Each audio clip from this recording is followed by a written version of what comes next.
It is deadline week at the state capitol. April 25th is the last day for bills to have their final readings in the opposite chamber. Tonight in our big story breakdown, we are taking a look at some of the measures being pushed through by lawmakers. First, Adam, taking a look at a bill that led to a lot of debate. That's right, Wendy. And state lawmakers, they are focusing on how to reduce the population of those experiencing homelessness in our state. Representative Chris Kennedy is looking to prevent people from sleeping on state property, possibly fining them if they're caught. Senate Bill 1854 creates a misdemeanor offense for those who set up what lawmakers call unauthorized camps, whether it's tents or shelters on state-owned property. Anyone who violates this could face up to a $50 fine or up to 15 days in jail. Representative Chris Kennedy says he hopes to mirror a policy from Austin right here in Oklahoma City. We've had a 30% increase in the homeless population when we've increased the resources by 50% in the past 10 years. So increasing resources will help, but it's not working. So this is a way to come up with innovation and new ideas, and has been proven to work in other places. Now, on the other hand, Democrats concerned this would overcrowd jails and leave people with no place to go. It's just that we don't worry about them in enough time before they get to the side of the road. When a divorce happens, when a job is lost, when rent gets too expensive. These are real life situations happening to Oklahomans, and criminalization is not a solution. The bill passed 77 to 18, will now head to the governor's desk. A bill to combat domestic violence by holding abusers accountable could soon become law. Senate Bill 1211 has now passed through the House. The bill aims to raise the maximum sentencing of those convicted of strangulation or attempted strangulation of a partner or household member. Fox 25's Lauren Henry reports the author of the bill says this was written with Oklahoma's staggering domestic violence statistics in mind. Strangulation is a very, very serious crime, yet it had the lowest maximum punishment of any of our violent crimes. According to the Training Institute on Strangulation Prevention, a woman who has suffered a non-fatal strangulation incident is 750% more likely to be killed by the same perpetrator. The nature of this bill in general shows how important we do want to take domestic violence and how we want to do what we can, and the ones that don't seem to care, then yes, we need to lock up. Senate Bill 1211 addresses that issue head on by raising the maximum sentencing from 3 years to 10 for any person who is found guilty of strangulation or attempted strangulation of an intimate partner or household member. Tracy Lyle, the CEO of Domestic Violence Intervention Services, says that this legislation is sending an important message. I think this bill sends a message to harm doers that they're going to be punished if they strangle someone, and that that violence is not okay in relationships, and particularly strangulation is not okay in relationships, and it's very dangerous, and it can kill someone pretty quickly.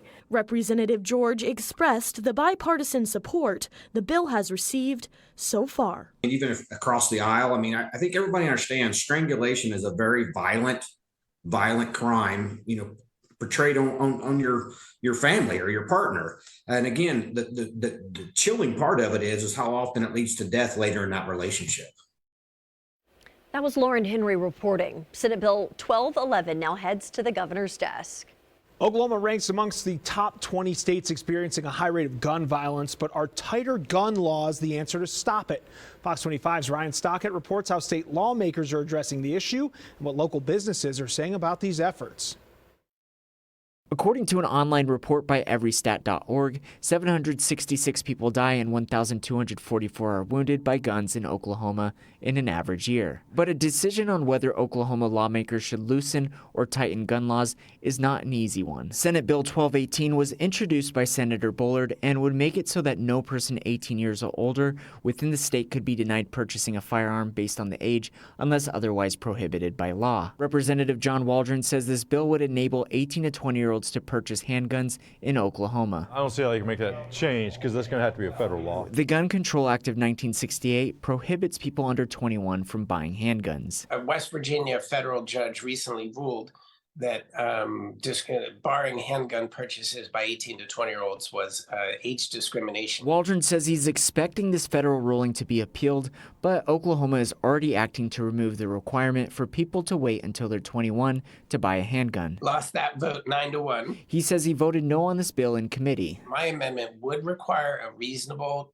safety training requirement before an 18-year-old buys a gun. Last week, Waldron submitted an amendment to that bill. Gun safety education can help us prevent problems of accidental discharge, teach lessons about safe gun storage, and prevent the unintended use of firearms. Under the bill, 18 to 20-year-olds would have to submit proof of the successful completion of a firearm training course before they purchase a gun. I believe in training, but for the government to step in and to interject something between people's rights is a terrible idea. Robert Jerome with 2A Shooting Center says offering a tax credit for completing training would be more effective. $100, $200 tax credit for people to go get handgun training, to go get firearms training.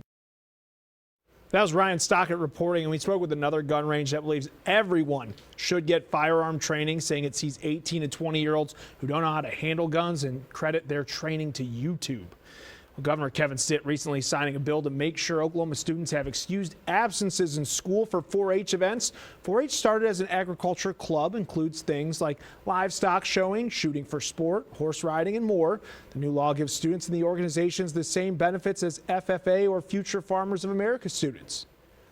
I would imagine in the past that students, maybe they worked with teachers here and there, and maybe they were able to have some understanding about missing time, but that doesn't necessarily mean that it worked out for everybody. And so now 4-H students that are going to be in these activities won't have to necessarily worry about, oh no, will I get docked my grade here for missing this because I got to be at a livestock show. The governor says 4-H students are future business owners and community leaders, adding it was great to have them at the Capitol last week. Governor Kevin Stitt vetoed 2 bills today. SB 1649 would have given the Attorney General additional duties. In his veto message, Stitt says he doesn't have an issue with the provisions of the bill that would allow the AG to have a greater role in preventing human trafficking, but he had issues with other language in the bill. The governor also vetoed HB 1019, which would amend the Oklahoma Central Purchasing Act to allow 2 of the health department's programs to be exempt from proposal requests for sole source acquisitions. Stitt says the Central Purchasing Act is designed to support a transparent government. He believes increasing exemptions is a step in the wrong direction. The legislature can still override these vetoes. Oklahoma food banks, organizations, and advocates all joined together to host an anti-hunger day at the Capitol today. Attendees of today's event got to hear from Oklahomans who've experienced food insecurity, as well as an update from lawmakers on bills impacting hunger.